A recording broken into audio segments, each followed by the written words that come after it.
You know the drill by now. You're on a beach somewhere warm and tropical, the water looks perfect, and everyone around you is watching for exactly one thing, a fin. Here's what almost nobody's watching for. Something roughly the size of a basketball, completely see-through, trailing up to 60 tentacles behind it. Each one lined with thousands of microscopic, spring-loaded harpoons. It could be an arm's length from you right now, in clear water, in broad daylight, and you would not see it. That's the box jellyfish. This is considered the most venomous marine animal alive. And here's what that actually means in practice. A sting from a large one can put a healthy adult into cardiac arrest in under 5 minutes. And here's the part that should genuinely change how you think about beach safety. Box jellyfish are estimated to kill several times more people every year, worldwide, than sharks do. Nobody's making a movie about it. There's no theme music. It just quietly outperforms the thing you're actually scared of. So here's where we're going. What does this thing's venom actually do to a human heart? What does a real, documented death from this look like? And why, with all of that working against you, does this animal get zero of the fear a shark gets? Let's start with what you're actually dealing with. The most dangerous species is Chironex fleckeri, the Australian box jellyfish, sometimes called the sea wasp. It lives mainly in the northern coastal waters of Australia, especially during what locals just call stinger season, October through May. But related, similarly dangerous cubazan species show up right across the Indo-Pacific, the Philippines, Thailand, Indonesia, Malaysia. Unlike most jellyfish, which more or less just drift, box jellyfish actively swim. They've got clusters of actual eyes, up to 24 of them, and can move at speeds close to a human's walking pace. They are not aimlessly bumping into you. They're hunting small fish, and you happen to be built out of the same nerve and muscle tissue their prey is. So what happens when one of those tentacles actually touches you? The tentacles are lined with stinging cells called nematocysts, millions of them, each one a microscopic, pressurized harpoon that fires on contact. That's true whether the jellyfish is alive or already dead and washed up on the sand, which is exactly why it's just lying on the beach is not the same as it's safe. The venom itself is dominated by what researchers call pore-forming toxins, proteins that do precisely what the name says, punch literal holes in your cell membranes. In heart tissue specifically, that triggers a flood of calcium into the cardiac muscle cells, which throws the heart's rhythm into chaos. Scientists studying the venom directly on human heart cells in the lab have watched it happen in real time. Cells detaching and dying within minutes of exposure. Combine millions of nematocysts firing at once with a toxin that goes straight for your heart's electrical wiring, and you get the timeline doctors actually see in the field.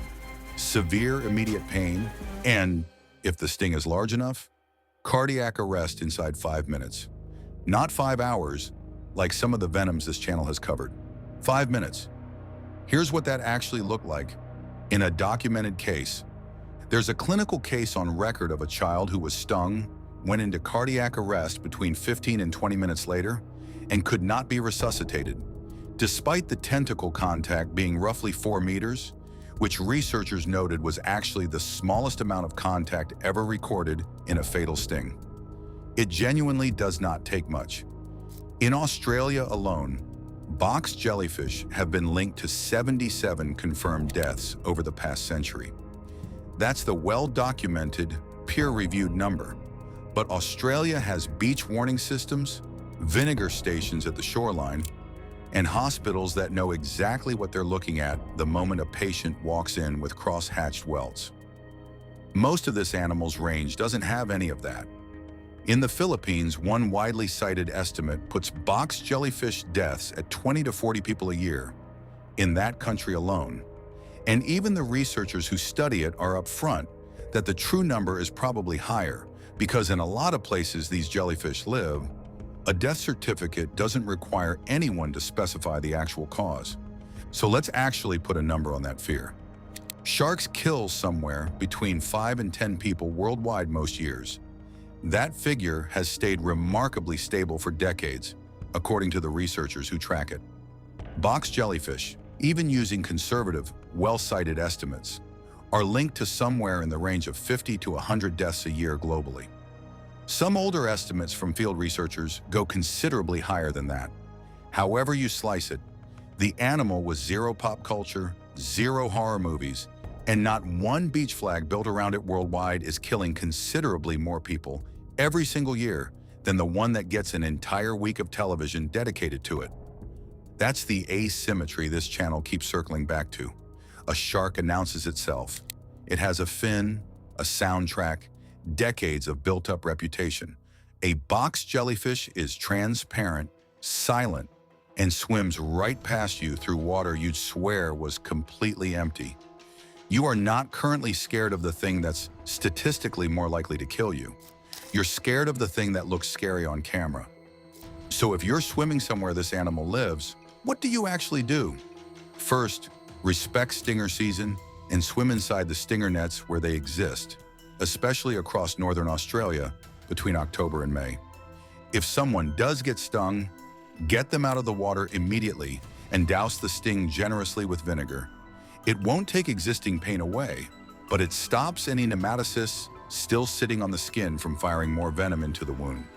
Don't rub the area, don't rinse it with fresh water. That can actually trigger more stings. And despite what you may have heard from a well-meaning relative, urine does not help and can make things worse. Carefully pick off any remaining tentacles. This generally will not hurt the rescuer's hands. Call emergency services right away. If the person stops breathing or their heart stops, start CPR immediately and keep going.